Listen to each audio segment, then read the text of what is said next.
Hang on, y'all. Firefox served me a good one today. If you have more than $1,000 in your checking account, here are 5 money moves. 5 money moves, people. I feel like if you have around $1,000 in your bank account, do not follow any tip that says money moves.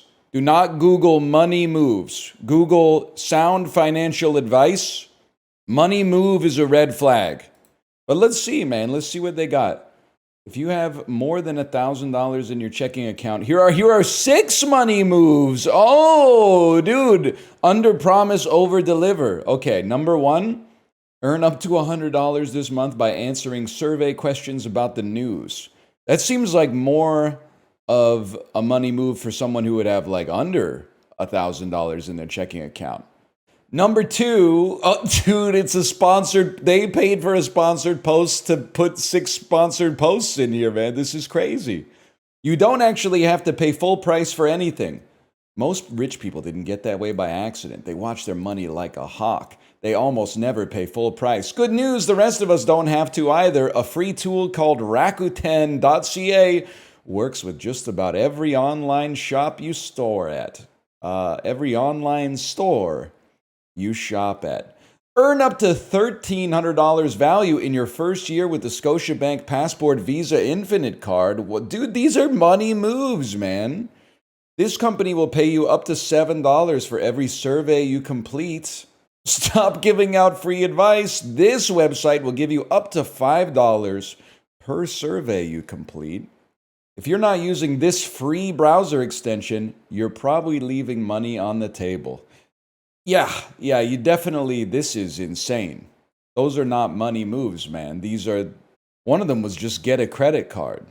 And that might actually be the soundest financial advice in the whole article. Yeah, just be Kawhi Leonard, man. You get paid $7 million for nothing. Sweet potatoes versus, the internet is so funny, man. Sweet potatoes versus regular potatoes, experts reveal the healthier choice. What else we got in here? Why ambiverts are better leaders. No, your iPhone isn't listening to you. Here's what's really happening. I've forgotten how to read. The phone has cooked my brain. Denzel Washington reveals real pronunciation of his name. I gotta click on it. I gotta click on it and know if it's just Denzel Washington. My mother would say Denzil, and we would both show up. So she said, from now on, you're Denzel. That's how we got to pronounce Denzel. Washington clarified that his first name was originally pronounced Denzil, as opposed to the Denzel he uses now. That's interesting. Don't talk to me about football, please. I have the Eagles defense. First play of the game, backup linebacker, leg explodes. Literally on kickoff, his leg explodes. He wasn't even the one kicking it. 3 seconds later, defensive tackle Jalen Carter spits on the Dallas Cowboys quarterback and gets disqualified from the game. He got suspended from the game 6 seconds into the game, bro. I was like, I took Philly defense first overall. He waited like, I don't know. When did they get eliminated? Well, I guess they didn't get eliminated. They won the Super Bowl. He waited like 7 months just to spit on a dude and get disqualified. Not first overall, sorry. First defense off the board. First defense off the board. Not to mention, I had George Pickens, and I was like, well, at the very least, Pickens he's gonna explode because there's no Jalen Carter. Dude literally gets paid like $11 million a year to get 3 looks for 35 yards. Why don't they just put out like a fucking nobody at league minimum? I could be out there running suicides for an hour and a half, getting 3 looks and 35 yards. Better than A.J. Brown? Well, I mean, let's rip A.J. Brown drafters just because Jalen's doing it all himself, man.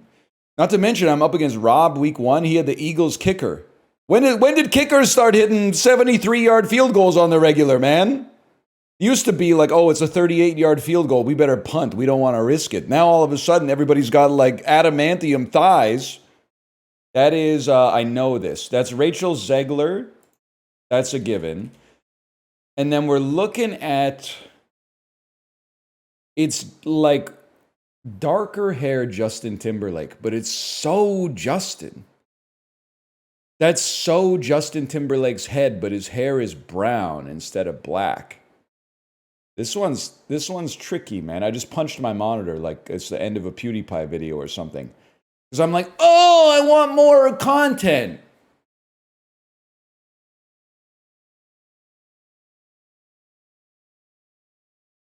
I'm not 100% sure I know who you are.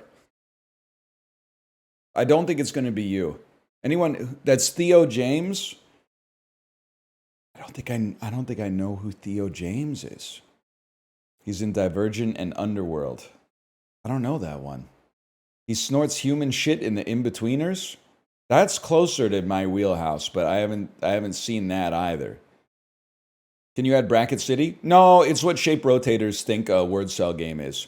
I know that when they were making Bracket City, a bunch of Shape Rotators went, we're so much better than word cells, we can probably make a game that word cells will love. And they won't even know it was made by Shape Rotators. Wake up, buddy. You obviously had caffeine 89 minutes after you woke up instead of 90 minutes when you came up with that game, because there is it's just a certain level of dullness coming off of it that connections mog severely, even if it is made by the New York Times. Go back to perennium sunning, put on the pants that massage the lactic acid out of your legs, do a cold plunge, do an hour of meditation as soon as you wake up in the morning to figure out how to best serve the populace by making DoorDash 3, and leave the word games to the word cells, okay?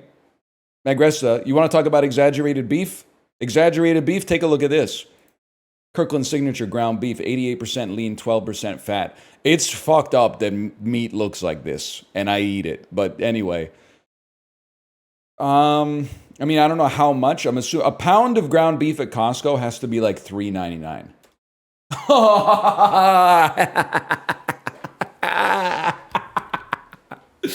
Oh shit! I'm gripping.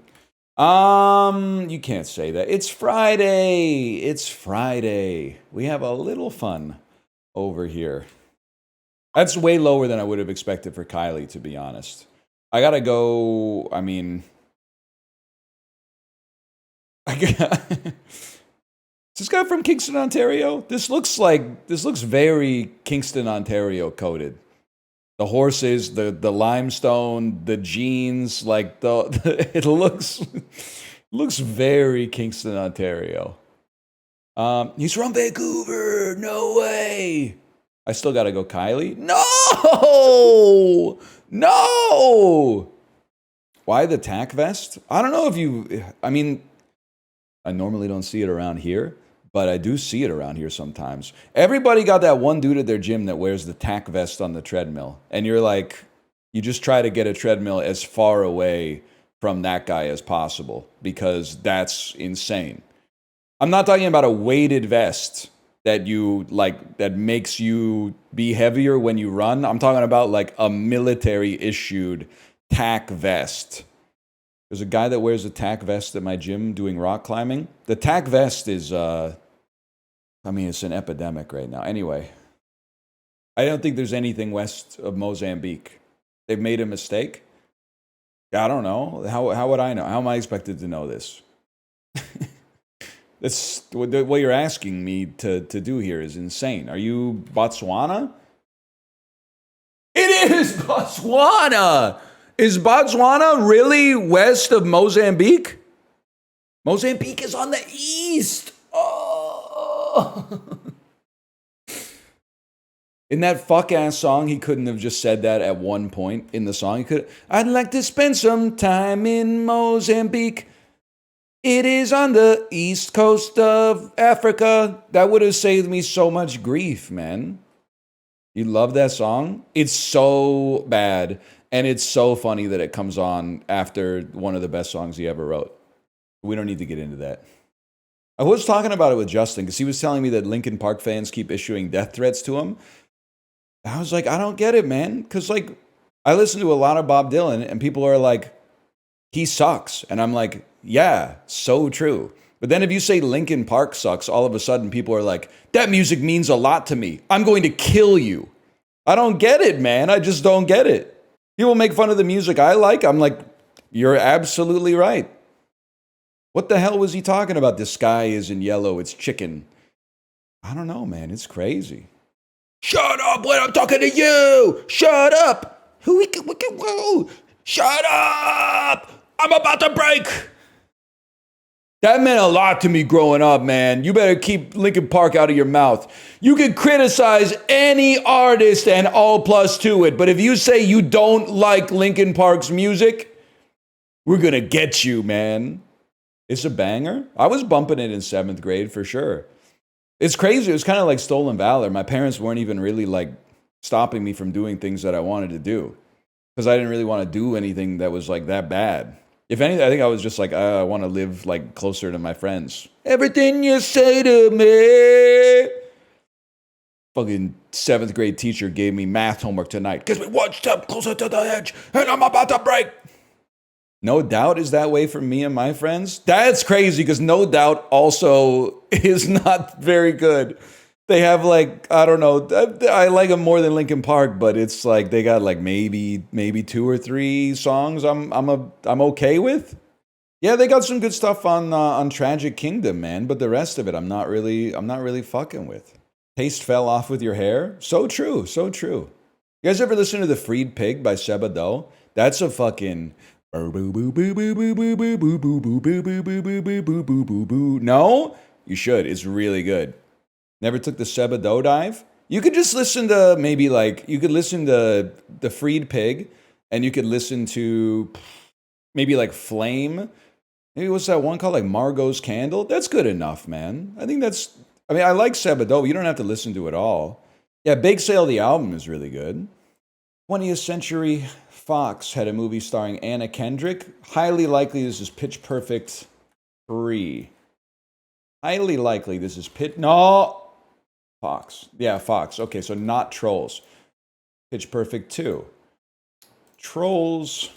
This is the first Trolls because the second one came out in the pandemic. This isn't... See, this is a huge miss for a guy like me who's literally, I was playing Trolls last night. I didn't know this was 20th Century Fox. I thought for sure this was a DreamWorks joint. Trolls is really good. No, it isn't. It is? No, it isn't. What are you talking about? It's a movie, it's a jukebox musical made for like 5-year-olds, which is fine if you're 5 or even like 10 and a little behind your peers. But like, I've gotten to the point though where I've played Trolls with my daughter so much that she was like, let's play Trolls. I got a toy sword and I started talking like this. I went, show me the place of the troll. When I find the troll, I will cut off his head.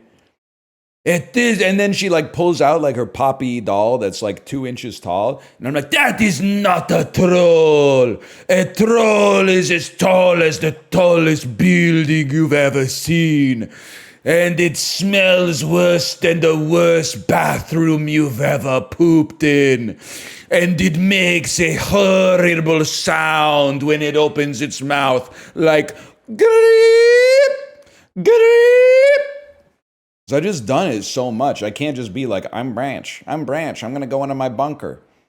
You ever think how crazy it is? There's only like, as far as I know, there's only one regional kiss. Just the French kiss.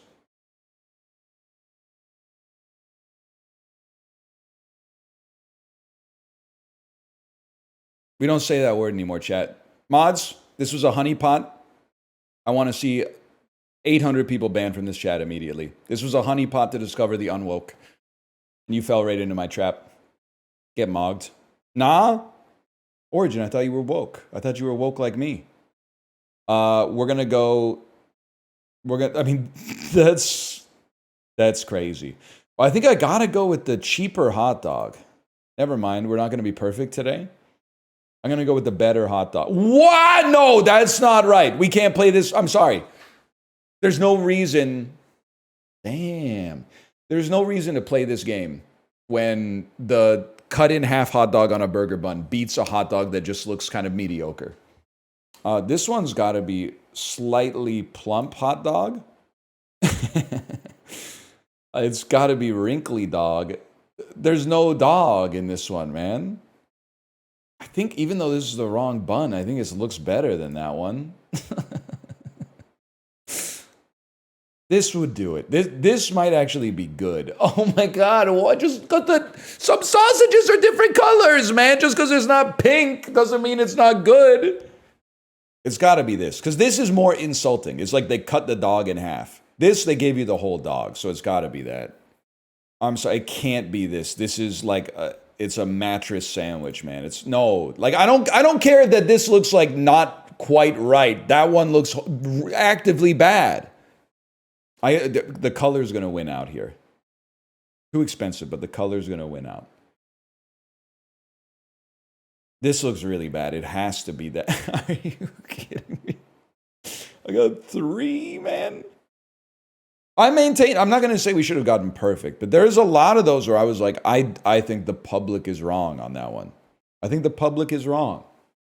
The most offensive one was decent looking hot dog that was a little pale versus horrible looking hot dog that was the right color. That one pissed me off, but we'll get over it. Bill Gates and presidential daughter Amy Carter are among the most famous people who once held what congressional job? Congressional job? I don't even know a congressional job except congressperson.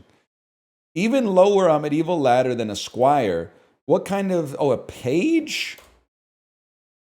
Why didn't you just ask, hey, what's the dream job, the dream summer job for the most annoying person in your Canadian high school? Then I would have been like, oh, a page, obviously. I was a page, Lamau. Sorry, Avery, you're probably chill. I did it, it was sick. Fuck you. You're just like all the rest, man. What does a page do? Well, I think so we have members of parliament here. And I think occasionally the member of parliament will be like, can you get me a coffee? And then I think there's like a whole code of conduct. They have to they're like tennis ball boys in the US Open. Like they have to stand in a certain way with their arms behind their back. And then they like sprint out of the House of Parliament or the House of Commons in order to like get whatever the MP asked for and like bring it back to them. There's a lot of pomp and circumstance involved. I know that for sure. But it is like a stepping stone into the world of public service. You think Americans know about the syrup vault or they think it's just a meme? Listen, I'm not taking any losses from Americans when the U.S. Treasury has like a tip button, okay? Like in case you want to just contribute some money to pay down the national debt willfully. I mean, you're the ones who spent it, bro. Why would I pay it down? You're the ones who... Sounds like you got out a little bit over your skis, buddy. Why should I bail you out? Doesn't make any sense to me. Sounds like you shouldn't have signed on the dotted line if you thought you couldn't pay it back. Now look who's coming to Joe Main Street, needs a little bit of capital. Just inflate it away, bro. Or mint the coin. There is that too. Any Joe Weisenthal's in the chat? Probably not. You think we got any Board of the Federal Reserve governors watching the stream today? OMG me? I saw like 12 people say me. So at least, I think 4 of you must be lying by necessity. I think there's 8 governors. Huge. Top 12%! There's a Canadian Fed. Are you kidding? Yeah, man. I think like a lot of countries have like a central bank.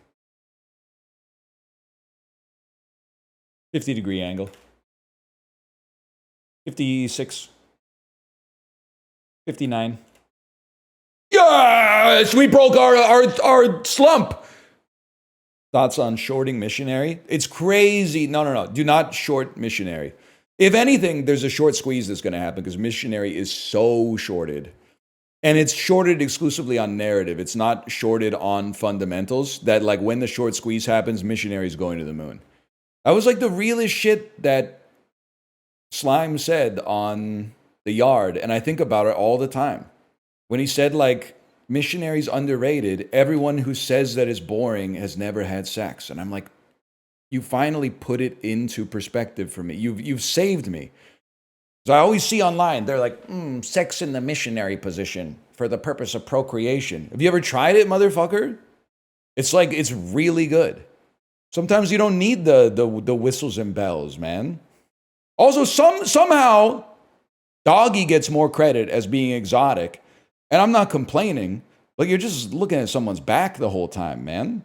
Like that's, I would put it under. I would put it under for sure. There's no doubt about it.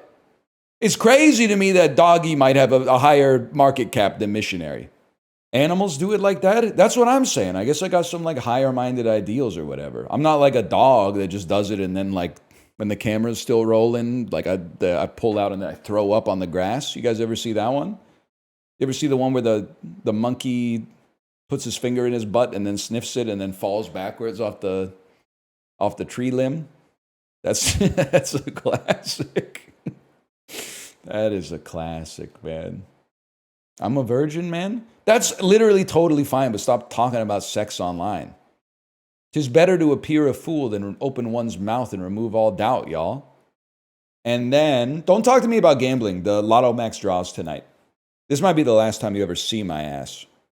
I have no idea what I'm doing when I buy a lottery ticket online. Because you'd think you just buy the lottery ticket, but then it asks you, like, do you want encore? And I'm like, what the hell does that mean? Then it's like, do you want extras? Every extra is $1, but if your number hits, you win $500,000 or something like that. And I'm like, it sounds like I want as many extras as I can, man. It's only one number. What are the odds my number doesn't come up? Really big? I realized that when I bought 3 lottery tickets on, I guess it was Wednesday, and then the draw happened, and on all 3, I matched one number out of 7. I was like, I didn't even realize there were that many numbers involved, man. I would have thought at least I'd be getting like, 2 or 3 on one of them or something like that. This guy's buying lottery tickets, but he won't rip UMA? Yeah, because there's no shot. Like if you get lucky in UMA, you get nothing. You get something that's completely valueless. If you get lucky in the lottery, you win $50 million plus $2 million per mega million max encores or whatever the fuck they're doing to try to obscure the infinitesimal odds that you win to make it seem like you'd be stupid to not buy the extra. It sounds very familiar.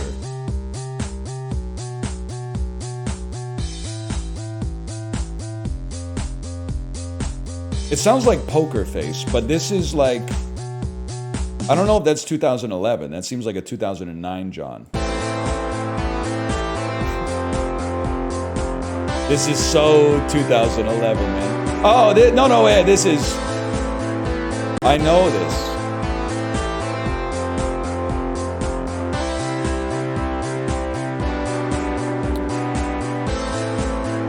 I know it's so cold.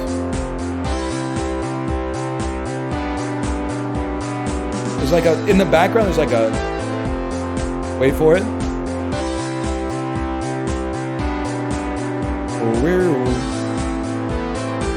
You guys can hear, I'm covering chat. I just wanted to make sure, okay, you have audio. This is pissing me off because I know this.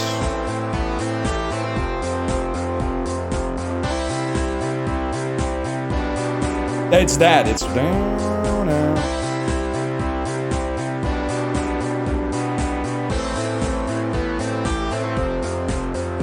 Give me more then.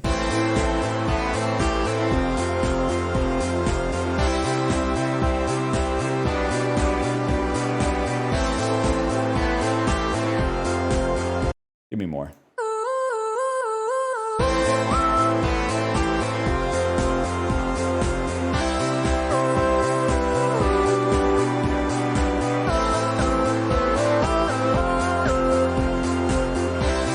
I need more.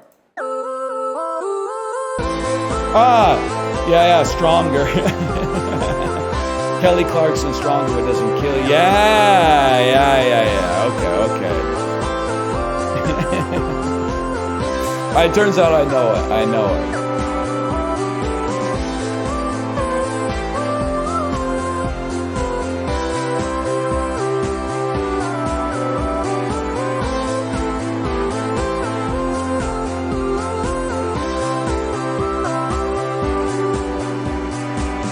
I can't be mad at you, Chad. It has like a management kids kind of vibe. Yeah, I could see it. I mean, obviously, like when you look at it in hindsight, you're like, no shot. But with the fog of war, you would have been like, sure. Man.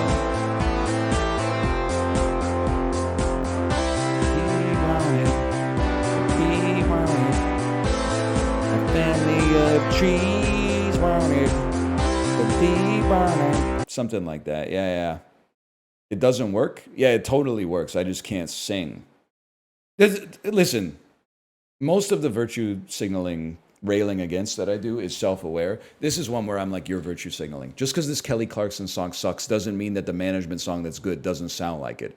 This is like when you fuckers tell me like, oh, Fancy's not a good song. And if it is, it's just because of Charlie XCX, just because you hate Iggy Azalea. Like you're literally putting the song on and going like, I'm so fancy, you already know.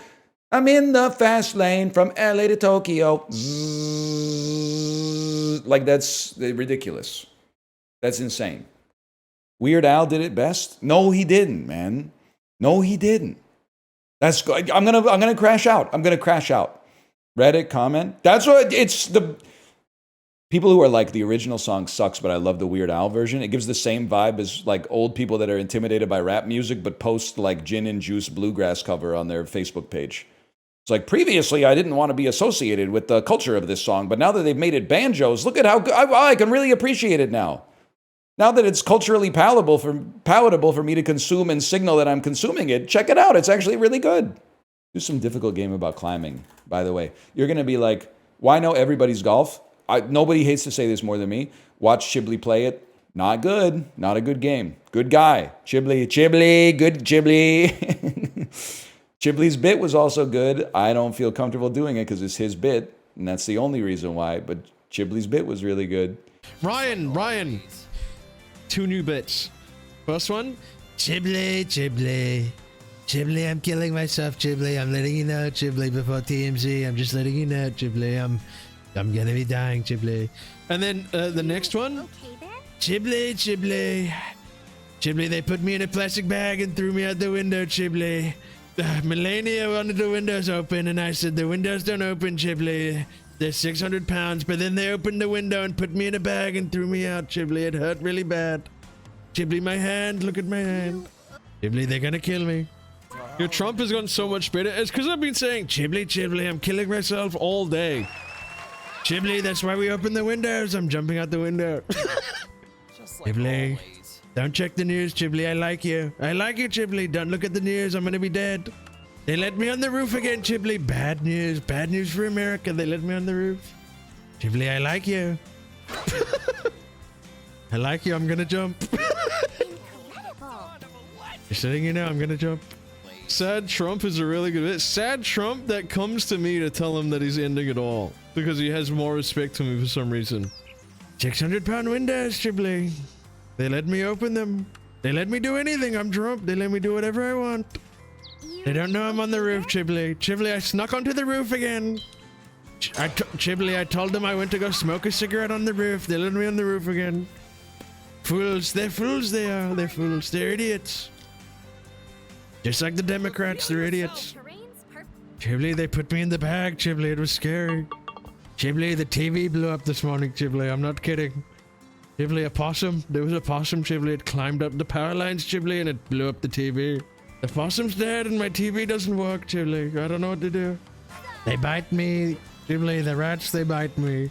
Chiblee, the White House. Chiblee, the White House has rats. They bite my feet when I'm sleeping, Chiblee. They attack me while I'm asleep. I wake up covered in bites, Chiblee. They eat me alive.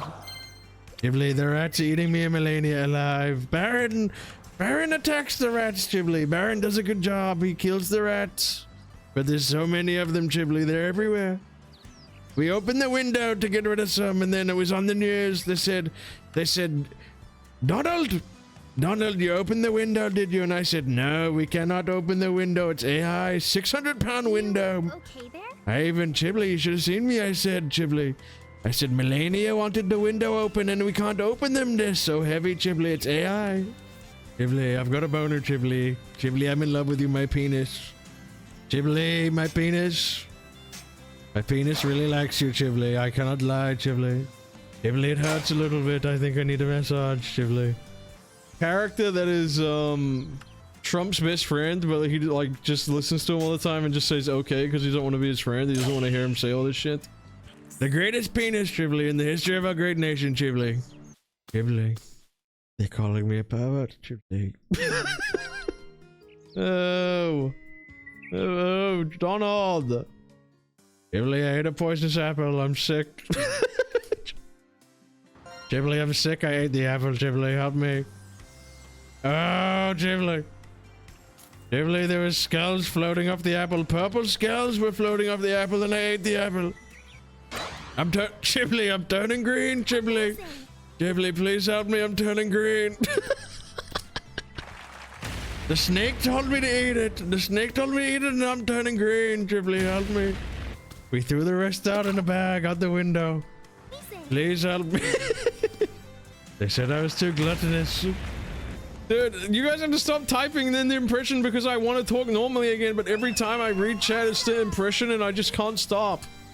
Giga, they were the raid. Oh my god. Anyone here from the Giga raid? The burglar. Chiblee. Chiblee, Giga just raided you, Chiblee. Look into your chat, Chiblee. There's a Giga raid in there, Chiblee. They put me in a plastic bag, Chiblee. They threw me out the window. Chiblee, don't watch the news tomorrow. I like you. And I think, honestly, he said that his Trump has gotten better because he's been, like, stimming it, basically, in his apartment. I think the subtext is living alone makes you better at doing impressions because you're no longer worried that someone is going to hear you talking to yourself like 4 hours a day. So now that he's in his apartment, but like after he streams, he can just be like sitting on the couch going like, Chiblee, I've been one of the greatest. The sad and dirty Dems finally got me, Chiblee. They finally got me. I don't want to do it anymore. I'm leaving, Chiblee. You were one of the good ones. We didn't agree on everything. They got me. I don't want to be here anymore. I don't want to do the job. But Chiblee, I don't want to do the job anymore. I'm telling you because you're my friend. They hurt my feelings. They've gone too far, and now it's gotten personal. Made a mistake yesterday and looked at the Steam reviews for a difficult game about climbing. And you're going to be like, what, do people not like it because it's streamer slop? First off, streamer slop, some of my favorite games. So shut up. Secondly, no, it's still got mostly positive reviews, but the reviews are lower after the free update. And you'll never guess why. Don't stop guessing. I'm going to tell you. The world's craziest people are mad at the game because they added new achievements that are hard to get. They added new achievements that nobody cares about at all, but people who previously had 100% achievements on the game are now going back into the reviews to give it a negative review because they now have achievements that they don't want to bother getting, which, like, I did not even know was something that could get your game review bombed on Steam, but crazy to me. And the reviews are like, if you remove these achievements, I will, like, change my review to positive. I'm like, what are you doing, man? Just don't get the achievement. Like, I know I'm arguing with, like, literally 12-year-olds here, but, like, it's Steam's fault for making 12-year-olds' opinions have like the same weight as an erudite adult such as myself. But I don't know. You're saying like they're achievement hunters, and you're not defending them, so I'm not putting that evil on you. But like, they still have hunted like the same amount of achievements, right? Like, it's not like they took any achievements away from them. It's like a deer hunter being mad. He's like, I shot all the deer in the forest. And then they're like, oh, next year there's more deer? All that hunting I did was totally wasted, man. Some do act like that, though. And we can make fun of them, too, man. They're not valid individuals, I'm sorry to say. Now, I'm not saying, you know, get the let out. Because apparently 2 of the achievements are beat the original map 50 times and beat the DLC map 50 times, which I would not do. But what I'm going to do is simply not do that and then, I guess, like, move on with my life, but still like the game because I think the game is good. 50's crazy, though? Okay, don't get the achievement then. What do you want me to say? What do you want me to say? I won't get the game, brother. Okay, well, you're missing out. Because, like, beating this game one time is awesome. Would you go insane if you played this off stream? No.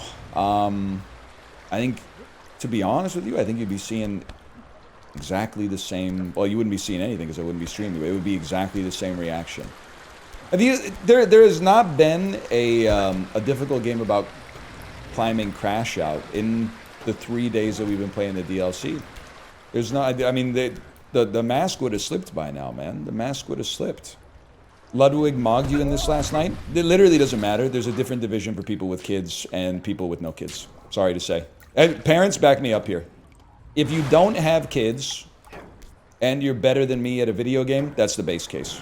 That's the way it should be. If you have kids and you're better than me at a video game, you're probably a bad parent. You're probably, maybe not bad, but not as good as me. Because obviously, I mean, you got a lot of free time that you could be investing into raising your progeny. What about if they're divorced? I wouldn't waste your time with a game like this if you're divorced. If you have gotten divorced recently, you have a 1-year window to be insane. And I think you should take advantage of it with a different hobby. Within the last, even 18 months, 2 years, and you start hitting me with some shit like I'm going to start my own, like, self-storage business, I'm like, you should do it, man. This is the window in your life to do it. If you were like, I'm 38, I just got divorced, I think I'm gonna take steroids. You know what?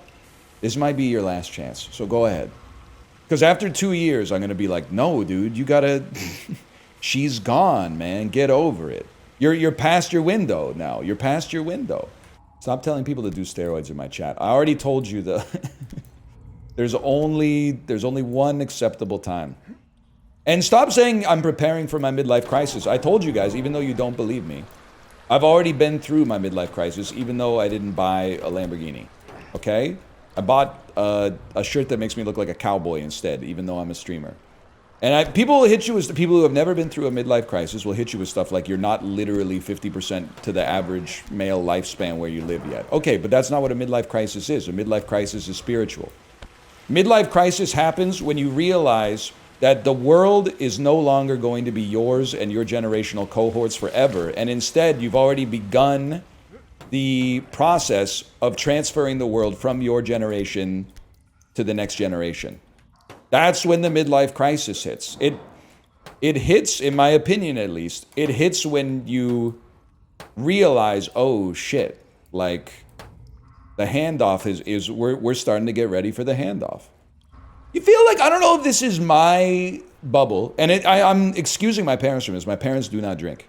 I feel, and part of this is influenced by being on cruises, for sure. I feel like old people drink more now than they did when I was a kid. Or at least they do it outside, and they have like kind of a millennial like woo attitude towards it. Whereas maybe like they used to drink problematically like at home in my generation. I don't know. It's not even close. Young people are drinking less these days, for sure. They've replaced it with podcasts, and it's better for their physical health. Mental health, I don't know, the jury's still out. That's not really my domain. Admittedly, I'm one guy. Growing up, one of my grandparents of 4 was an alcoholic. 3 of them never drank. I never saw the other 3 grandparents take a single drink on a Disney cruise. You see some sloppy older people, man. You'll see some people with gray hair looking like tomatoes. Young people replace vodka martinis with Critical Role. Well, you know, probably for the best. Do you ever think about pushing them overboard? No, I don't think about murdering them for being intoxicated. That doesn't seem like the right course of action. It would be funny. I mean, like, pushing someone, because they're really tall, too. Pushing someone overboard and hearing them go like, whoa, whoa, whoa! And they would fall for like at least a second and a half, and then they would be like, plunk. And then the crazy part is, like, the ocean is big, man. So like as soon as the splash is subsided, you would have to get out the binoculars to like even see them, even if they surfaced. You would have to get like a drone with thermal vision to even know where they are. Which is why it's insane that on that one Disney cruise, where the girl went overboard. Her dad was able to go overboard and get to her in the ocean. We do have to say, based on what the internet comments said about the situation, not father of the year because he may have perched her on the balcony to take a photo, but jumping in after and being able to save her at least brought him back to just below par or just below neutral. It's still a double bogey, but like he got out of it. There was nothing he could have done to flip it. Like there's nothing he could have done where they would have been like, wow, you're an awesome dad. He did the best thing he could after doing the worst thing that he could have done. You know, Greg Fokker would have been like, what daughter? We never had a daughter. You're crazy. He would have tried to gaslight Robert De Niro, just like he did with Jinxie. Taught swimming for 5 years. Those kids sure can sink. Yeah, your body, I mean, they'll say like, you know, you can get air in your lungs, make you more buoyant. Body fat makes you more buoyant. But like the body wants to sink. It has like an incorrigible urge to sink. That's the natural order, is that when you go in the water, you go down. But I did have a great aunt who lived in Nova Scotia. And her and my great uncle used to go like diving for mussels close to the shore. And she was a little robust. And the story they always told is that she couldn't sink deep enough naturally to get the mussels from like the floor of the bay. So our great uncle had to like put his hands on her back and like push her down to get the mussels. He was trying to kill his wife. They were literally in love. Also, they were like a cool great uncle and great aunts. I mean, I was like 10 when I met him. So they were probably in their early 50s, and they had an NES, man. You had to be a real OG to be a middle-aged person with an NES. In like, I mean, to be fair, this was like 1997, so it was like way past even the SNES, but they were real gamers, man. Bike ride this morning? Pretty light. Yes, the last 2 days were pretty hard. Today was like a 9, I'm going to say a 9. Anyone here got the Peloton data? Librarian? I think it was a 915 kilojoules, 167 watt average. But I got to save some in the tank because tomorrow's the 180. And not that anyone really cares. The only thing more boring than talking about or hearing about someone else's fantasy football team is hearing about their Uma Musume runs. But the only thing more fulfilling on a personal level than talking about your fantasy football team is talking about your Uma Musume runs. I got my 9-star power, y'all. I got my 9-star power. Kate, I didn't even get a chance to tell you. I got my 9-star power vodka. What are the white sparks? Not good. Not good, Chiblee. Chiblee, they screwed me. They screwed me on the white sparks, Chiblee. But it's still good to have. No one wants to hear about your dreams unless you dreamt about them. Kate, I felt bad, but that's so relevant. Like this morning, I was running slightly late. My pledge for this year, now that I'm on morning drop-off duty, is we're going no late days. We're going perfect record. It's a new regime. I'm on in the morning now. Kate's on in the afternoon. We're playing to our strengths. I'm a morning person. She's more active in the afternoon and nighttime. This is like we've got better affinity for it. But I was like probably 2 minutes behind schedule of where I wanted to be this morning. When I went upstairs to brush my teeth, I put the toothpaste on the toothbrush, and then Kate said, I had such a weird dream last night. And I went, oh, really? But then I just put the toothbrush in my mouth. I was like, this could destroy any possibility that I have of getting back on the pace. I'll hear about it tonight. Tonight at dinner, you could tell me about the dream and I'll be happy to actively listen to it. But at the time, I was like, there's no way I can fit this in without accidentally making her late. I'll tell you, I don't know if it would be a weird dream. This is the first time I've ever had this dream. I dreamt that I was in a play, but when the play started, I didn't know any of my lines. So it was like kind of a nightmare. But then I remember in the dream being like, whatever, I'll just improv it. Which is really like everybody else's problem. At least for the performance. Like if the actor doesn't know one line, that's their problem. If they know no lines, that's everybody else's problem. Because all of a sudden, you better be on your toes, man. Because you don't know what's coming down the pipe. That's a good question, man. I don't know if that's the kind of question you want to ask a streamer. Do you think nostalgia is toxic, beautiful, or both? I think it's both. I think about nostalgia a lot. I think, like, blind, uncritical nostalgia, I don't know if I would say it's toxic, but I would find it, I would say I find it annoying when people, like, refuse to let, to give space for new stuff because they're worshipping old stuff that, like, still exists but has been part of the zeitgeist for, like, forever. I think, I don't know, I feel like nostalgia for memories in your own life, this is maybe I'm making a heuristic for this. Nostalgia for your own life and, like, your memories and things that happen to you can be kind of beautiful. But nostalgia for, like, media, I find somewhat, if not toxic, very annoying. Because, I mean, what other reason besides commodified nostalgia do you have for the state of media these days, including this? Like, I mean, I'm playing a game that I played like 2 years ago. I'm running it back. I'm playing the hits.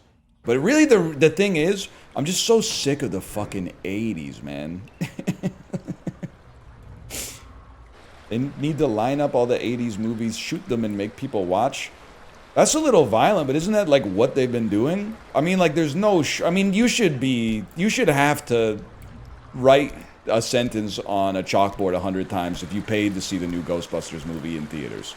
Like, you should be able to watch it, but you should have to face some form. It doesn't have to be like a public punishment, but, like, you should be forced to atone for, like, propagating that in the culture. Sexist? Bro, this is the Paul Rudd one! This is like the third Ghostbusters reboot, man. I'm not talking about the Paul Feig one. I didn't see that one either, but, like, I'm talking about so people got mad at the women Ghostbusters, so they were like, fine, we'll make a dude Ghostbusters. And people were like, well, are you gonna bring back the old guys? And they were like, of course we're gonna bring back the fucking old guys. Of course we're gonna bring them back. What do you think we're doing here? It's slop. And then that did, like, surprisingly well, so then they made, like, another one. They like, there was a one-off, like, let's get the gang all together one last time, one last job, and then it made a surprising amount of money, and they were like, one more last job. Like, that's where you just gotta be like, enough's enough, man. Like, you have a... It's not fair to... I can picture him in my head, but I can't remember. So my brain wants to say Judd Apatow, but who am I thinking of? Okay, I have to add another... His name's Joss Whedon. There we go. I could picture the horseshoe in my head, and I got there. No disrespect to the Joss Whedon phenotypes out there, but, like, I feel like... I find it very sinister when I see, like, a dad wearing, like, a Ghostbusters shirt, and the kid is, like, being introduced to Ghostbusters. Because I'm like, Ghostbusters sucks, man. Ghostbusters was good when you were a kid, but now it sucks ass. You have a responsibility to your child to not take them to see Ghostbusters, man. You got a responsibility to your child to take them to, like, some cool stuff that's actually, like, good now, so that they can get into that shit and not be saddled with this Ghostbusters baggage that's been going on for, like, 40 years since the first movie, which was really good. And then, like, you're tying their, like, childhood memories to a dead brand, man. Yeah, take them to see The Substance or something. K-pop Demon Hunters, yeah. And then they can have, when they're 48, they can have a K-pop Demon Hunters shirt. And K-pop Demon Hunters, the 17th remake, will be coming out. And they'll take their kid to see it and ruin their kid's media diet forever or whatever. It's a rite of passage, man. Like, I'm kind of pissed off that my kid's watching Lego Star Wars stuff, man. Because I'm like, I don't want her to... This is a bad time to buy in on Star Wars. She's too young to watch Andor, which I know is going to be the #1 comment. But at least she's coming by the Star Wars stuff, honestly. And it's entirely based on the impetus that she's going to be R2-D2 for Halloween. Like, she was telling me, she was like, I want to get an R2-D2 car seat. And I was like, I don't even know if they make those. And then she's like, can we make my room R2-D2 themed? And I was like, maybe, but in my head, I'm like, please let this be, by November 1st, please let this phase be over, because I don't know what an R2-D2 room is going to look like. But at least it isn't me at home going like, like she was just like, that robot's cool as fuck. She came by it ambiently. It wasn't like force-fed propaganda from her dad who won't let like 1977 fade into the collective cultural memory. It is a pretty cool robot. R2-D2's chill. All the other robots, and I don't mind BB-8 either, but all the other robots are an attempt to capitalize on the surprise breakout success of R2-D2. And honestly, the Lego Star Wars stuff is actually pretty funny. And you know what? I'm not evil. My daughter, she's turning 5 pretty soon. She was watching like Lego Star Wars video that is like a synopsis kind of episode 1. And she was like, when I turn 5, can I watch this movie? And I was like, yeah, we could try. Because I think, if I'm being honest, I'm not just saying this for an own. For a human being to have a fair chance to like episode 1, that's the right age. Might be a little spooky too, don't get me wrong. But like when you're 5, you're allowed to be like Jar Jar Binks is funny.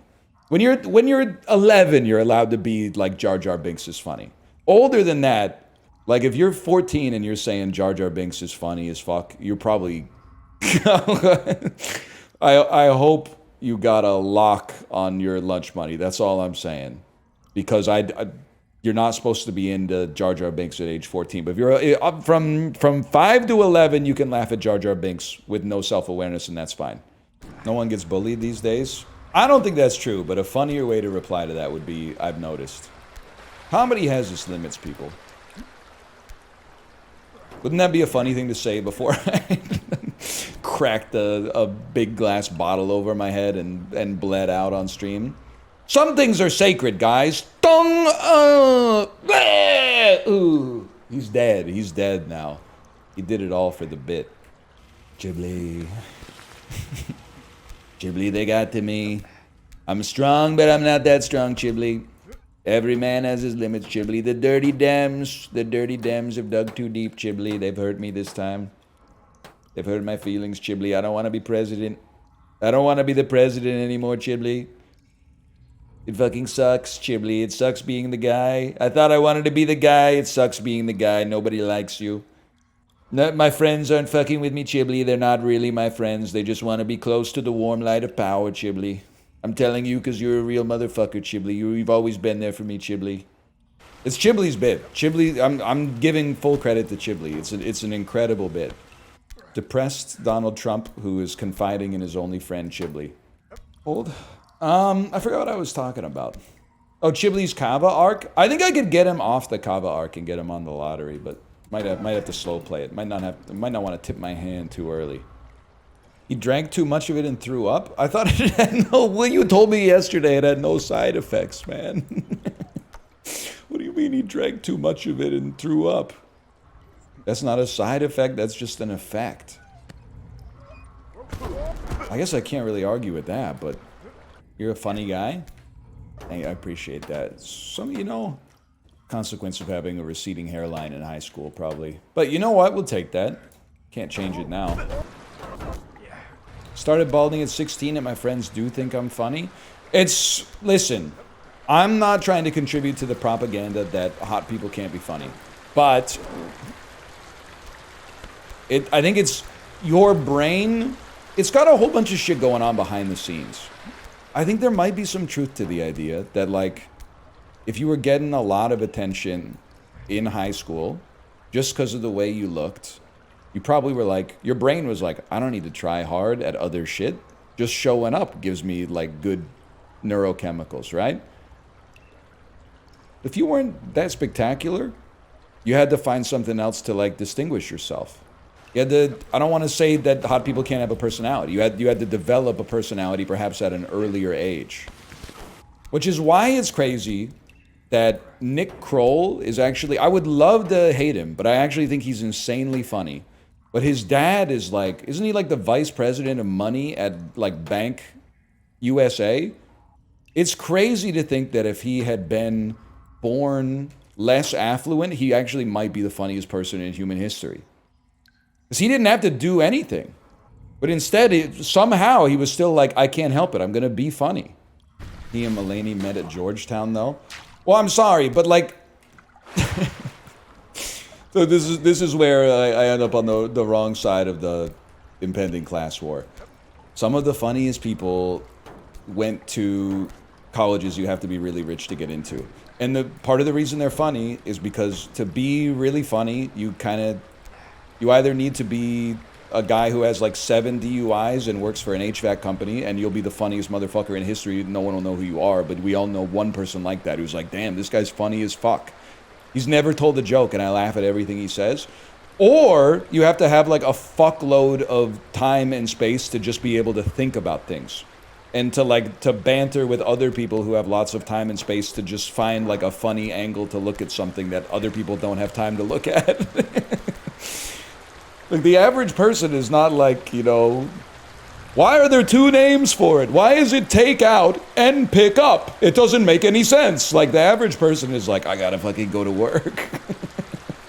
I gotta fucking, how am I gonna knock this shit out, man? You need some time to just be able to sit in your own thoughts for a bit. Other bald man's live? Kory, he's live every day, man. Don't put some respect on my goat. He's live every day with shit like exclamation point JAVY in the title. I don't know what he's repping, and I don't endorse it, okay? But it's a charity. Forget I said anything. I support that. It's not a charity that supports detransitioning. Oh, that's a funny comment, though. But don't put that evil on my man Kory, okay? It's 11:30 already, man. We're making no progress. It's gonna be so demoralizing to set up a new computer and have to like use cloud saves so I don't lose. Well, I guess I don't have any progress to lose. Never mind. It's not gonna be demoralizing at all. I don't have to do anything. I love when you make a jump and I can see you not looking at the screen. All right, look at this, buddy. I was looking at you.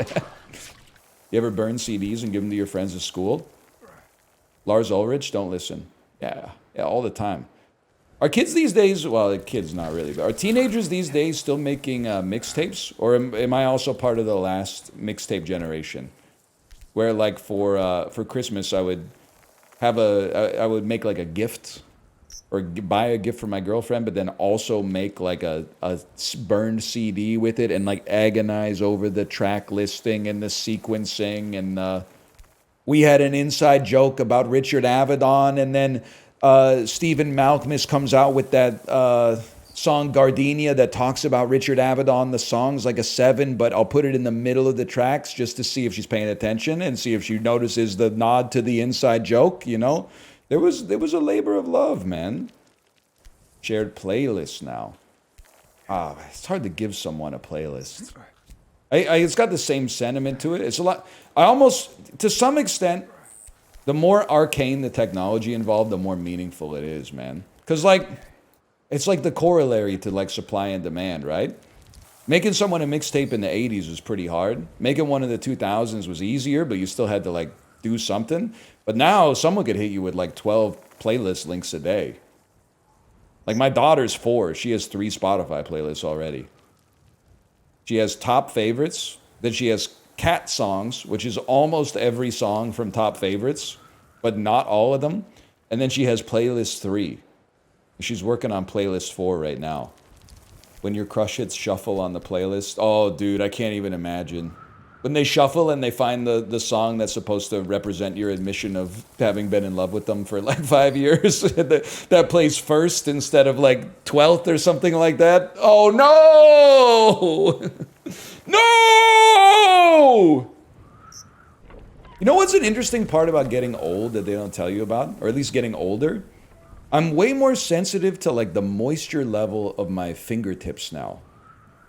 Like when I was a kid, I used to just read. Used to just go, like just flipping pages, man. As an adult, whenever I read a book now, I've become the meme. Like I have to lick my fingertip to turn the page every single time. As a kid, I didn't get it. I was like, why are people licking their fingers? As an adult, I'm like, I can't grab it. I can't grab it. You gotta get some working hands. I don't like the way that my hands feel when I put moisturizer and lotion on them. I'm sorry to say. Maybe that's true. As a kid, I wasn't really washing my hands that much unless like a teacher was watching. Maybe now that I'm an adult and I'm washing my hands, I don't have any like snack dust that can increase the coefficient of friction on the page. I don't know.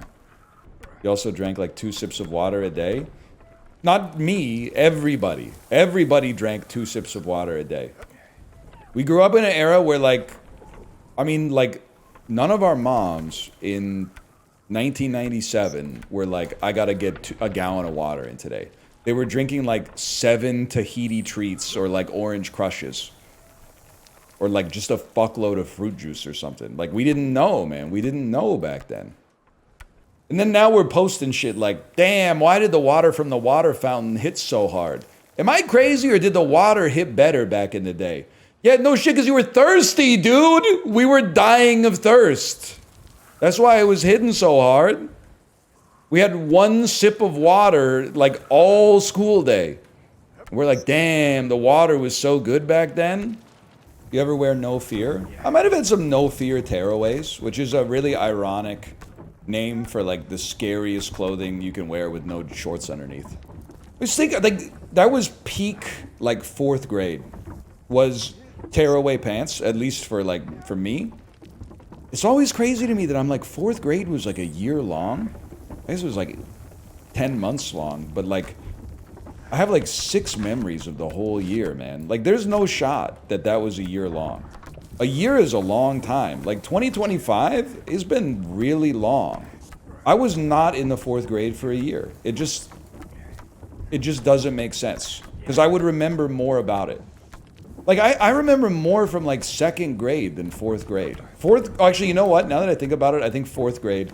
I know you're going to say, like, that's just idiocy talking, but I think there's a genuine reason. I think in 4th grade, it was the ice storm that kept school closed, like, 2 weeks right after Christmas, and then also it was the exact same year that all the teachers had a strike.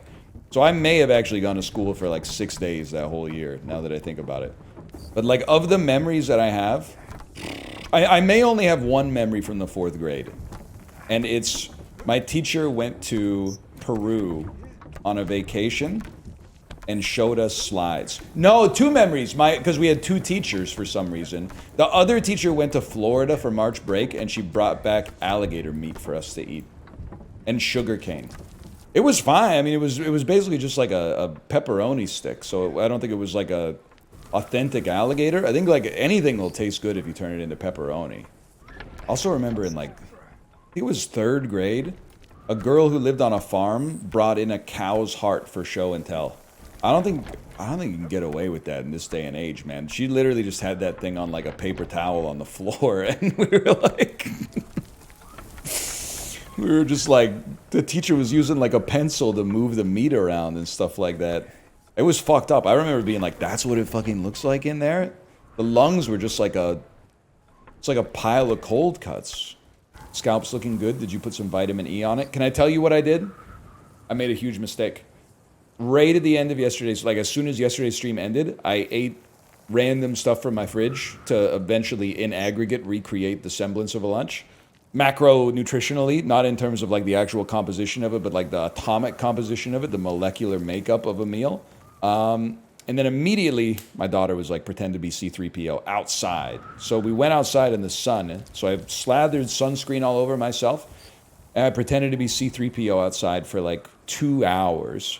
And then as soon as I got back in, I was like, I need to shave. But I didn't like wash any sunscreen off. I thought like the sun would cook it off or something like that. So I had like a weird shave where I had like sunscreen still on. But maybe it worked, man. Maybe it worked. Can we hear your C-3PO?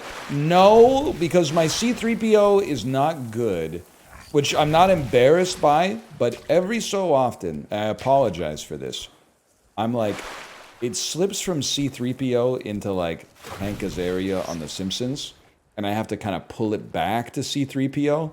I don't know how those 2 accents end up so close together when I try to recreate C-3PO. Because when in my head, I'm like, C-3PO is just a British guy. But then, you know, you take 1 second to not be mindful, and you're like, that doesn't sound like a British robot anymore. That sounds like a poo from The Simpsons. That's not okay. He's Welsh. Well, that might explain it then, I guess. Welsh is Britain? Shut up. You can't talk like that when you guys don't even have pizza cutters. No pizza cutters, no free refills, cost £2 to use the bathroom. Like, and you're going to sit here and tell us, you're going to condescend to us about what's what when you don't know anything. Okay.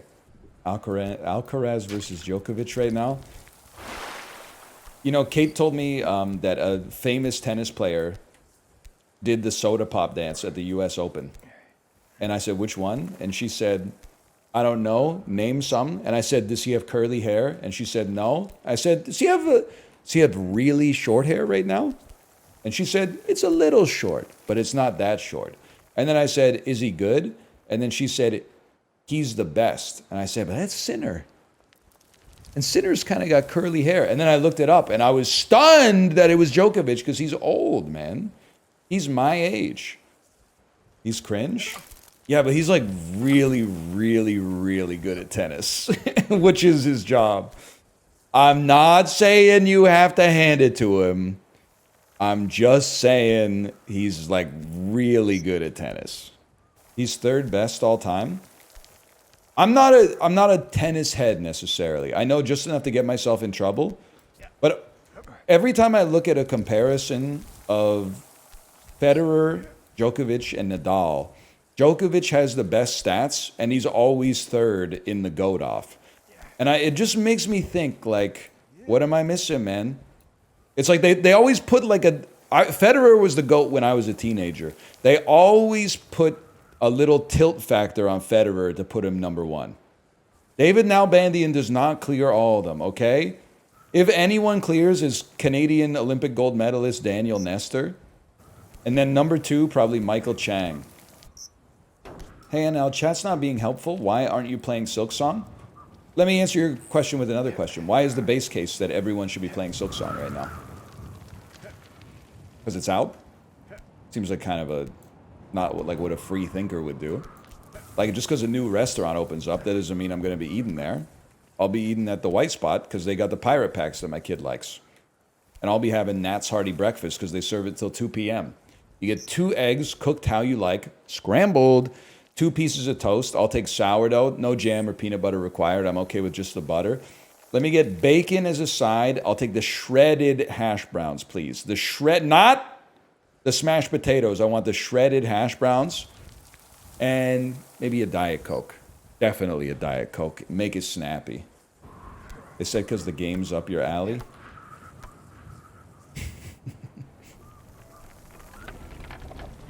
That was sick. Thoughts on Roster Bagliati getting his gold medal stripped for being a pothead? Yeah, I mean, I feel like the IOC should have known what they were getting into when they let snowboarders in the Olympics, man. Like, stripping a gold medal because a snowboarder tested positive for cannabis is like taking away a figure skater's medal because they use skates. Like, it just... Are you stupid? Like, it comes with the territory, man. A little... like kind of a Jay Leno style monologue joke. Again, it's not like you can't make me have beef with Silksong or the Silksong community. I'm happy that, you know, it's been a long time waiting for their food and it finally arrived. But like the sad truth is that the people that are going, why aren't you playing Silksong, are not Silksong heads. They're just like, I don't know, way too tapped into the Twitch ecosystem despite not working on it, and should probably just get like other hobbies, I think. I got no beef with the Silksongers, man. The people who are like, you're not playing the #1 game in the directory right now. And that goes double for the people, by the way. Maybe not double. It goes the same amount for the people that are like, thank you for not playing Silksong. You can eat it too. We're not talking or playing Silksong. Why is everything about Silksong just because something came out in a store? And meanwhile, every time someone mentions Labubu, you're like, Labubu's that it's symptomatic of the downfall of Western civilization. What are your thoughts on Silksong, by the way? Doesn't make any damn sense to me. I think you're being dishonest with yourself, which is one of the like most embarrassing people to be dishonest to. Like, I can understand lying to other people because you might be like, I want them to think that I'm different than I am. But like lying to yourself is crazy. They should just go watch someone play Silksong. Yeah, but I know why they're not, because watching somebody else play that is probably like a little boring. No disrespect to my friends, they're not boring, but it's like the conditions surrounding it are not that exciting. Apollo's playing it, Bear's playing it, but I would much rather watch Apollo do like a smash or pass than play Silksong. But he's a coward, so he won't. Chiblee, I've been loving you. I've been very, very lightly sprinkling in depressed Donald Trump who confides in Chiblee, because I think you actually hit on a 10 out of 10 bit. I added my own little spin on it. Changed some of the verbiage because I don't want to get arrested at the border the next time I go through. It's something like, Chiblee, they did it. They finally did it, Chiblee. I've had enough. The dirty Dems turned over too many stones. I don't want to do the fucking job anymore, Chiblee. I don't want to do it. It's not worth it. I'm already so rich. I have so much money. There's no point. They've made my life miserable. I don't want to be here anymore. I'm gone. They win. Sleepy Joe, you win this one. I'm sick of it. I'm sick of it. I might be the president, but do I not have feelings? When you're the president, nobody knows. You never know if people are your real friends or they're just fucking with you because you're powerful and they want to be close to that intoxicating power, Chiblee. Chiblee, you're the last real friend I have, I'm telling you. Chiblee, delete my search history, Chiblee, delete it. In 24 hours, the key is under the mat, delete my search history. Feed my dog, Chiblee. Delete my search history, I'm trusting you. Something like that. It hits so much more when somebody else is doing it too.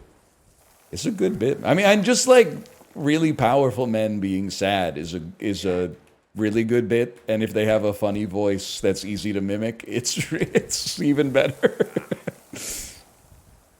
Like sad Justin Trudeau would be a funny bit, but it's hard to do a Justin Trudeau impression because he just sounds like a guy. But people, my constituents don't like that I walked back my promises on electoral reform, and like his wife's like rubbing his back or something. Everyone's blaming me for the policies that led to rising unemployment. Like, it's just not the same. It's not the same. After all the executive orders I've done, Chiblee, they're not fucking with me anymore, Chiblee. They hate me. The thing is, it's a curse. It's a curse to have so much power and to be winning so much. I'm sick of winning, Chiblee. I was right. I'm sick of it. The key is under the mat, Chiblee. The key is under the mat. I'm trusting you. You got that impression perfected. It's not really a good Trump impression, but it's a pretty good impression of a guy doing an impression of Trump. It hurts my face after a while, too. Like, right here hurts, and, like, right here. And Ripley... Noah Hawley... We're gonna find Noah Hawley. We're gonna see Ripley. They're on episode 5. No Ripley yet. I understand the show predates the Nostromo and LV-426, but where's Ripley? Where's Sigourney? We're watching an alien show, an alien movie. We need Sigourney. She's fabulous. She's one of the best science fiction heroines of our time or any time. Something like that.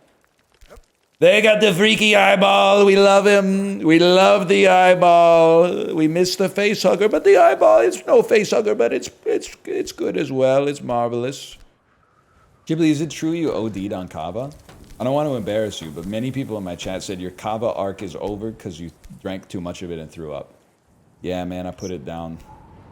It's kind of like one of the all-time best overdoses. You just threw up and then quit. That's like... That's a good ending, man. You know what's crazy is reaching the age where more of your vomits are from, like, being ill than from drinking too much. or drinking a little too much 12 hours ago and then eating the wrong thing for breakfast. I'm definitely, like, there was like at least a 10-year long period where almost every vomit was alcohol related. At least 90%, if not 98, right? I'm trying to think. So I threw up in March. I got some kind of stomach bug in March that I'm not counting as illness because I had a weird stomach thing for half a day, threw up, and then was fine the next day. That doesn't count as a sickness, okay? I ate something wrong. I'm not burning my bubble shield on that. And then the time I threw up before that was I was on a cruise like a few years ago, and it was really rocky. And I was like, I'm gonna be fine, and then I threw up in the bathroom. And then the subsequent, like the previous, I should say, like 10 times were at like a PAX. So 100% associated with alcohol, yeah. It's nice not being hungover. Yeah, not to be like the most annoying guy of all time, but that's a big plus for sure. That's a little technique that you can actually use on yourself. And I think this works. If you wake up after like 5 hours of sleep and you're like, oh, I'm tired, just the first thought you should have is, could be worse, could be hungover as well. And then you're gonna snap to. You're gonna be like, this ain't so bad. Chug some Gatorade before bed and you won't be hungover. Wow, why didn't I think of that? In like the 17 years when I drank, why didn't I think about having some water or some Gatorade before bed? All that pain and nausea, horrible sleep, diarrhea that I could have skipped. Oh, turns out Gatorade just cures it all. Who would have thought, man?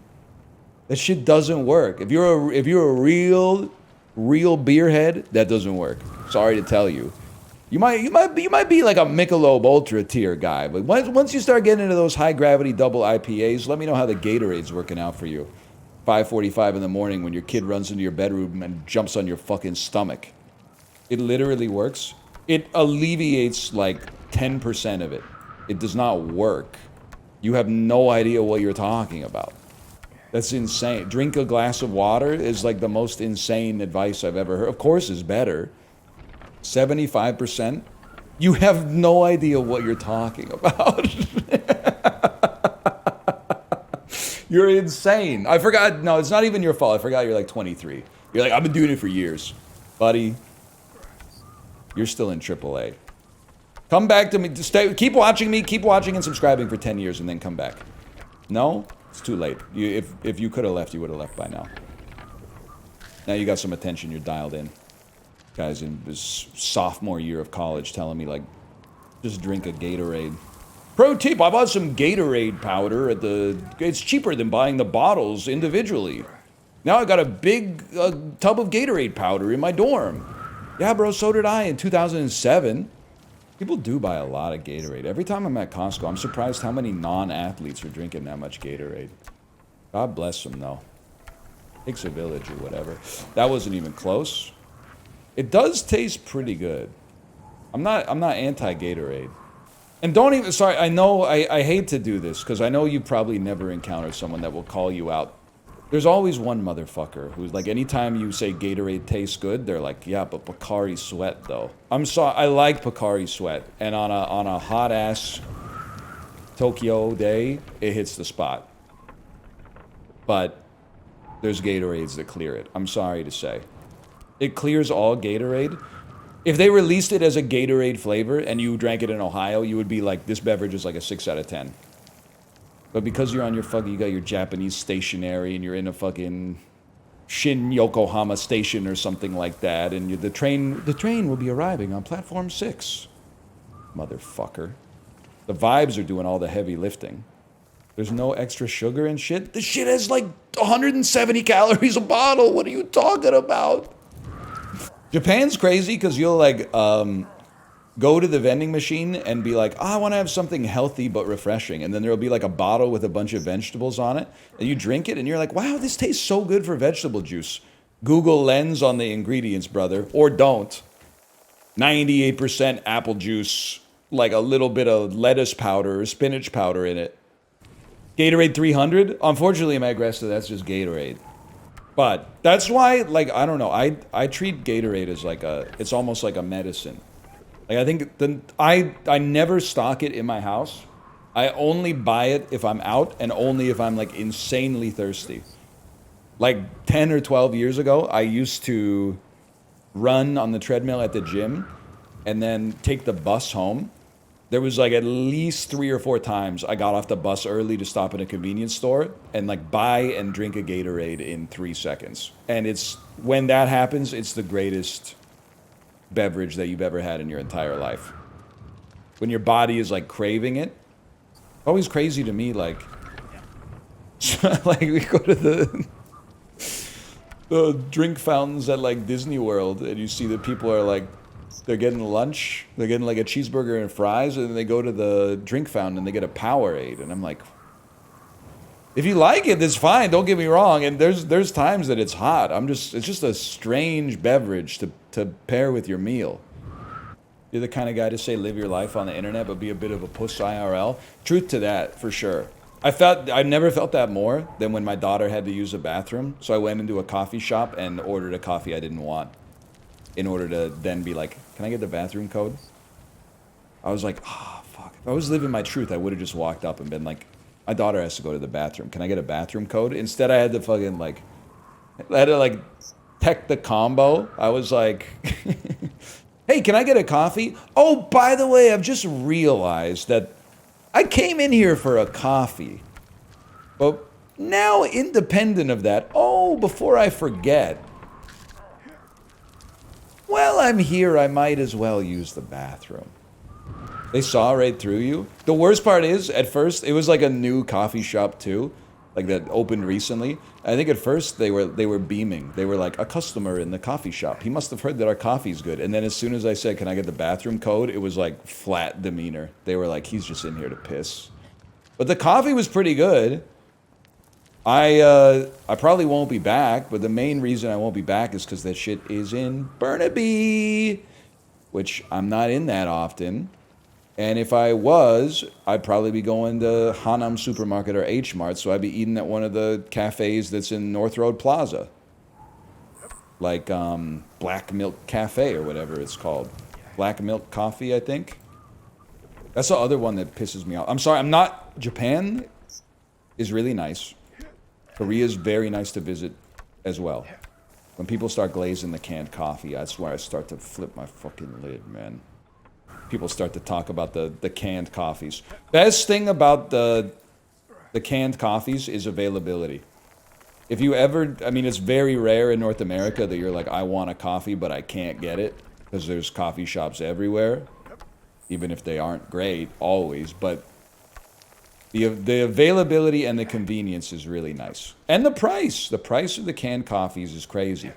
It's like, it might cost you $1.40 or something like that for a can of coffee in Japan, which is why whenever I see someone drinking them in Vancouver, I'm like, that can cost you like $5.50. You could get like a really good coffee for that. Want to try your perfume? You got 3 different kinds of perfume. Chad, I forgot I was muted the whole time. You missed a beautiful moment. And now you're giving Tomo the free samples of perfume? And he really is trying to smell it. He's trying to smell the perfume? Yeah. Tomo, thanks for playing along, buddy.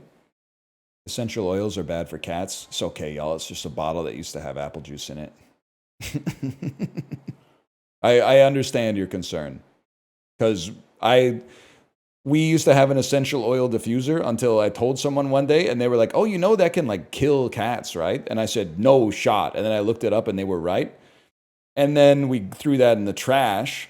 And then like a month later, I was talking to my friend and he was like, oh yeah, we've been using our essential oil diffuser. And I was like, that can kill cats, right? And he was like, shut up. And then he looked it up and he was like, oh shit. And he threw his out. It's just cats are allergic to like a lot, man. I will never, we get flowers sometimes. People will come over and like bring flowers or like a bottle of wine or something like that. But, not not really that relevant to the cats for the wine, but we'll like politely take the flowers. As soon as they're gone, I'm like, put that in the trash. Every flower that has ever existed is like insanely toxic to all household pets. Like, you think flowers are just passively sort of like existing? No, man. They're like secreting all sorts of chemicals to like fight for their lives.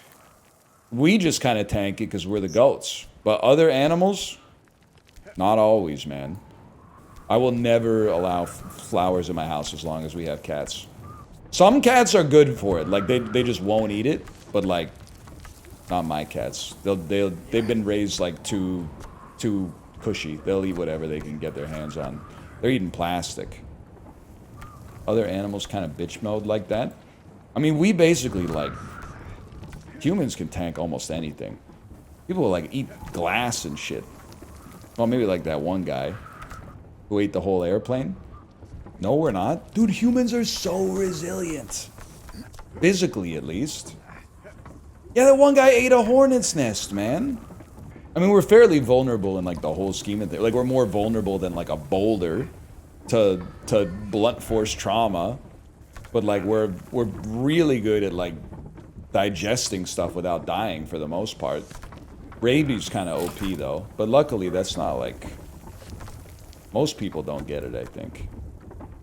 Most of humanity's defects, I feel, are actually, like, cerebral. Like, rabies is a perfect example. People are more... They make... The average person... No, this is just not true. I'm lying. I was gonna say the average person is more scared of rabies than heart disease. But I don't think that's true. I think most people are not thinking about rabies in their day-to-day. If they saw, like, a bat, they would be like, don't touch it, it might have rabies. But they also might be, like, going on walks and stuff to minimize their risk of having, like, a myocardial infarction. It's the bat! I'd be saying that for sure. Then I would be like, don't touch it, it has rabies. Guy who gets a refund, whatever. Chiblee! Quick, hit him with the fan favorite. Chiblee. It's not, what the fuck is... Chiblee, what the fuck is the point? There's no point to this shit. Out, brief candle, Chiblee. Everyone's fake as fuck, Chiblee. Everyone in Congress is fake as fuck. Don't even get me started on the House of Representatives, Chiblee. Fake bitches. Melania, she tried. Maybe I'm just too broken. Maybe there's no point. Maybe everything I touch turns to shit, Chiblee.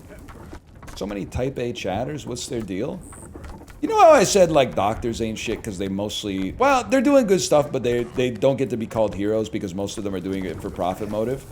That's kind of how I feel about type A chatters. Is like, it's a very defensible position because they can say, sorry, I was just trying to help. But I don't think they're actually trying to help. I think the motive is being the person who helps, and then they get credit for they get to go, thank you for doing that. I couldn't have done that without you. That's the way I look at it, because I'm innately distrustful of any act of generosity. Worst kind of type A chatter, and I apologize because a lot of you are going to feel seen and judged for this, and I don't hate you for it, but I did hate you when you wrote the message. If you mention, like, at a stream that you have to go a little early today, and then you start to get within, like, 5 minutes of the time where you said you had to leave, and then chatters start to type stuff like, I'm just reminding you about your dentist appointment. That's even worse than, like, you should be grabbing the plank differently. Elaborate? Because you're, like, backseating, I mean, someone who's got it figured out more than you, I guess is what I'm trying to say. And you might say, you don't know that, but I do. I'm not saying I got it figured out more than everybody, but people who have it figured out aren't wasting their time typing, don't forget about your dentist appointment in a streamer's chat. They got shit to do. That's why they got their shit figured out, is because they didn't have their shit figured out, and then they had shit to do, so they had to figure their shit out so they could get their shit done. What about people announcing they're leaving stream? You distracted me. Mods, ban this chatter. 29 minutes. Okay, we're going back. I don't mind that, because one day, I don't care if it's a German bit, one day we're going to do an exit interview. One day we're going to do an exit interview, and we're going to ask them the right kind of questions, and we're going to figure out one way that they're very sensitive about their life being fucked up, whether it's work or their relationship with family or, like, what their hobbies are or anything like that. And we're just going to, what we're going to do is we're going to ask them a question. And they're going to answer and realize that they've revealed too much of their real personality. And then I'm just going to stop talking. And I'm going to stop talking because they're going to start over-explaining to try to blunt the impact of the vulnerability that they accidentally let slip. And I'm just going to let them keep going. And then I'm going to say, well, I got to get out of here. But that makes sense. Thanks for your time. And then we're living rent-free in their head for the rest of their lives. That's devious. What's actually going to happen? I'm going to say, what's up, dude, and have a voice crack. And they're going to go, did this dude just have a voice crack? No shot. And then everyone's going to go, ha ha. And I'm going to go, no, I didn't. No, I'm getting a little sick. Actually, you can't make fun of me. I'm getting a little sick. I'm like a pathetic little worm. But I'm used to it, so it's kind of like, I like it that way. What do you mean by that? Well, you know, it's like life is a constant journey of self-improvement. Or like, not self-improvement like getting abs, though that could save you. But like becoming a better person, becoming a more honest and authentic person for sure. My first impulse, and this is pathetic, is whenever I make a mistake, my brain's, the most well-worn pathway is to find a way immediately to say that this is not my fault. Even if it's nonsensical and there's no connection between that event and the mistake that I made. Like if this hasn't happened, but like if I bumped my car into something, I could easily see myself being like, oh, that's because I got that voicemail this morning. Can't be distracted. If I wasn't distracted by that voicemail, then I wouldn't have hit the side of my car on that parking garage. In normal conditions, I would have easily driven that like flawlessly. But you get older, you start to get over. I still see it in my dad a little bit. And when I see it in my dad, I see it in myself. Because when he can't find something in the kitchen, it's always my mom's fault, even though my mom always puts it where it always is. And I have exactly the same impulse. Whenever I can't find something, the first thing I think of is not... What I should think is, let's go look where it always is, but more carefully, because it's probably there. Instead, the first thing my brain does, and it's reprehensible, is goes, where'd she put it now? And then it turns out, it's always the place she always puts it, which is where it's supposed to go. Can't relate, my roommate's always moving stuff. Okay, well, like, that's roommates. Roommates be placing stuff all over the place and not doing the dishes. Wives be putting the stuff back where it belongs. Roommates always be doing stuff like frying an egg, leaving 90% of the egg matter caked to the pan, putting the pan in the sink that's already full of dishes, and then putting a little water in the pan, then not washing it for 2 days because it's soaking. That's like #1 roommate tech right there. Wives will be like, hey, what's going on with this pan? And you're like, it's soaking. And they don't respect the soak. They're like, you should just clean it. And I'm like, yeah, it's probably true. You know what else roommates are always doing? They're always saying that we should invent a machine to solve something that's like a non-issue, something that's like an extraordinarily minor inconvenience. There should be a machine that folds your laundry. So when I pull my oh my God, I'm so sick of folding my laundry. What if I could just pull the stuff out of the dryer and put it into a machine and then put the machine would just fold it for me, man. Did you have lunch already? You said, "Nya." What does that mean? To me, it's almost like you said, that was my duck. I drew that duck. To me, it's like you didn't eat lunch. Here's my prediction, okay? Mommy gave you lunch, but you didn't eat the lunch. But you know that I want you to eat lunch, but you don't want to lie. So you said, "Nya," which is kind of like a no, but it sounds close enough to a yes that I might not question it. How close was I? You're gonna be hungry though. You gotta eat lunch. Well, Daddy's gonna be. Oh, sorry, I had to stretch. I haven't played a video game for 10 seconds, so my body thought I was done with the stream today. That was good though. I felt great. Now you're doing a stretch.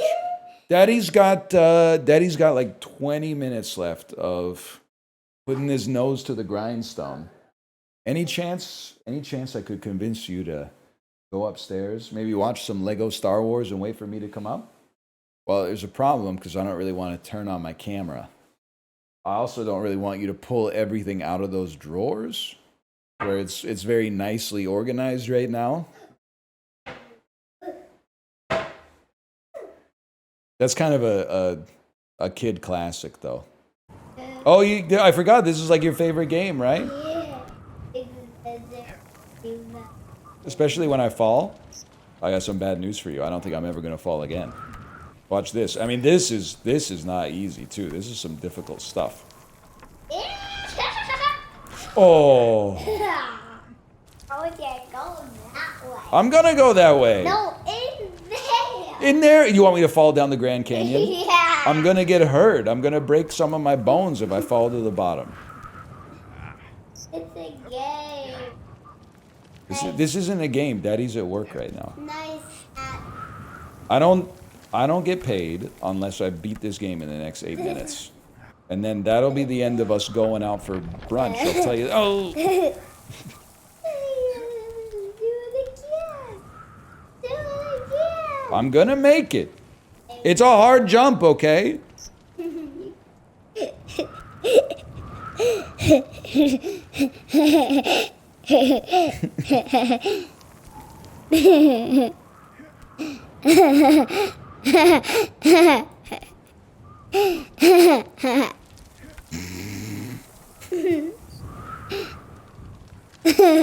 Stop taunting me.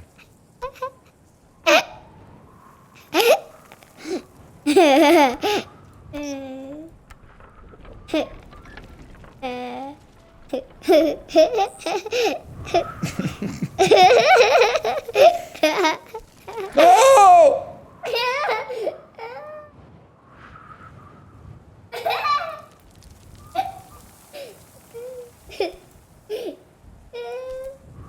That's no good. Watch this. Whee!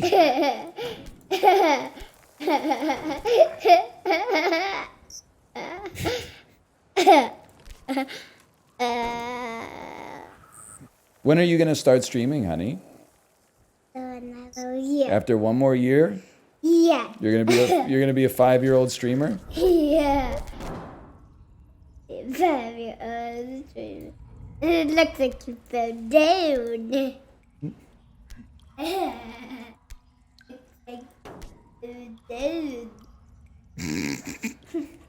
You know, I just fell down and lost like an hour of progress. I'm back in the sewer. This part should be easy now.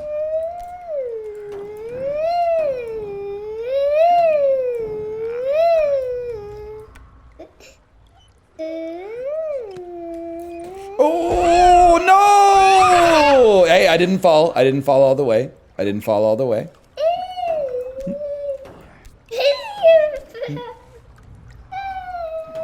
10 minutes we can get back. 12 hours of progress. Maybe you could figure out what's Tomo meowing about so much. He's laughing. He's laughing at me? A-doo-ba-doo-ba-doo-ba-doo-ba-doo. Yeah! No.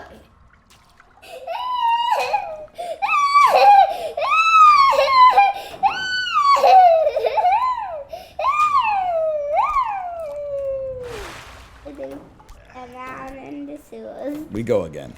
The man in the sewers. The man in the sewers.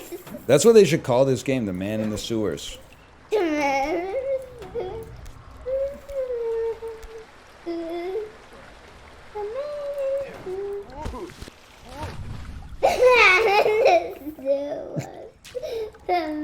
This is what happens when you raise your kid listening to Bob Dylan.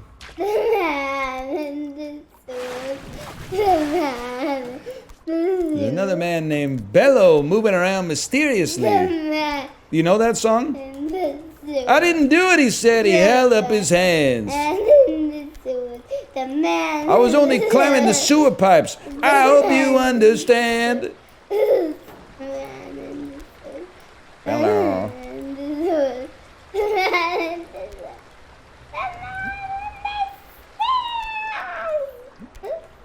Do it, do it.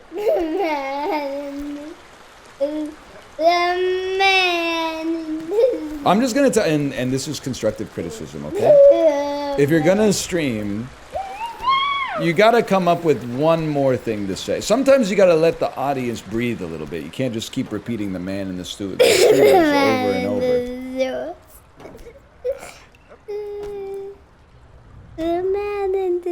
Watch this. You gotta admit, that was pretty cool, right? Now this is the most fun part. When you go leg first down this little pipe. Ah. But you know what? You're actually a lot better than most streamers already, because you respect that there should never be dead air. Even a single second of dead air is unacceptable. It's the attention economy. People will, if you're ever not talking, some percentage of people are gonna click off. So even if you're going man in the sewer, beep boop a doop boop, beep boop a doop boop. You gotta say something. I'm not gonna be in the sewers for long. I'm almost out of here. I'm almost out of here.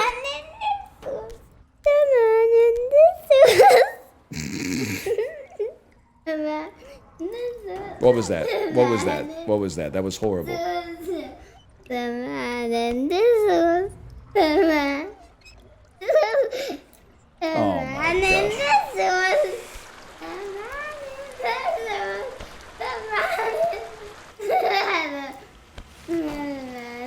suit. There's no air for me to get in. There's no space for me to join the. It's like when you're in the VC, but people won't stop talking about what they're cooking for dinner tonight. Like I got some stuff to say. The man in the suit. The man in the suit. The man in the suit. The man in the suit. The man in the suit. The man in the suit. The man in the suit. The man in the suit. The man in the suit. The man in the suit. Hey, honey, I had a great idea for a stream. Can I tell it to you? My idea for the man in the suit. The man in the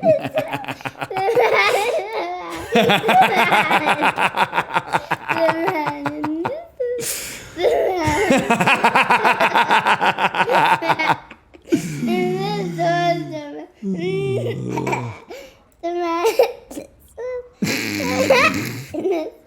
You burped a little on that one, huh? You gave yourself the hiccups. You laughed too hard, now you got the hiccups. Bro, she's grabbing my face. While I'm trying to play the game, she's grabbing my face. Like, this is what my life is like outside of 9 to 2. And then people are like, did you see the post on r/DoorDash? And I'm like, no, bro.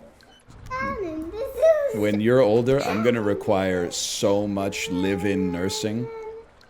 Oh man, that's the balm that's soothing me right now. Oh, I'm gonna put a serious strain on the finances of your growing family. But Dad doesn't want to leave his house. He's lived in there his whole life. We could get some help to come into the house, right? I'm gonna seriously slow down your ability to grow your retirement snowball.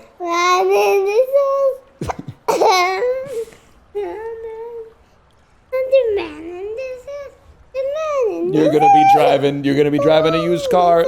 You're gonna be driving a used car.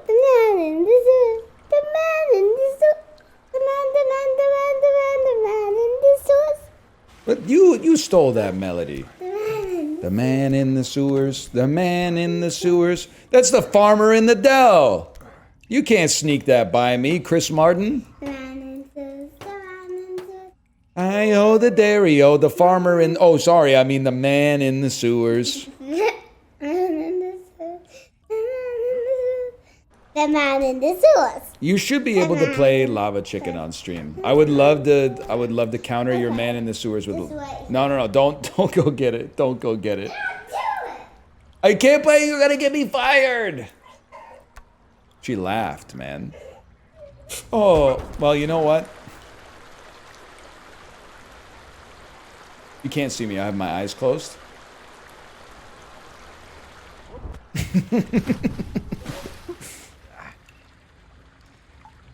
It had to be done, man. It had to be done. Well, as soon as you start playing Lava Chicken, I have to mute the microphone. So don't play Lava Chicken. I will. Don't play it. I gotta mute the microphone. Woo. You're playing the Star Wars theme into the microphone. That's aggressive. Kate's live. Don't get it in. She's holding it like a millimeter away from the mic. Oh my gosh. Thank God. Next time I get you. All right, see you on Monday. That reminds me, my daughter's been working on her I Don't Care, I Love It parody. She made a hard pivot. It's no longer about food. Now it's about fairy tales. So it's like, it starts with, I had two brothers on the very day that I was born. One of them built his house of straw, the wolf just blew it down. The second built his house of sticks, it did a little better. I built my house out of some bricks. I don't care, I'm a pig. I don't care. I had two brothers on the very day that I was born. The one built his house out of some straw, the wolf just blew it down. The second one built his house out of sticks, it stood up okay. I built my house out of some bricks. I crashed my car into the pig. I don't care, I'm a pig.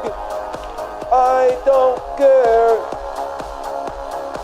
You're on a different bread, I'm on a bun that's great. You want me on a burger, but I am on a plate. You're like a bowl of peas, we've gotta make a switch. You're like a mac and cheese, but I'm a fish and chips. I love food.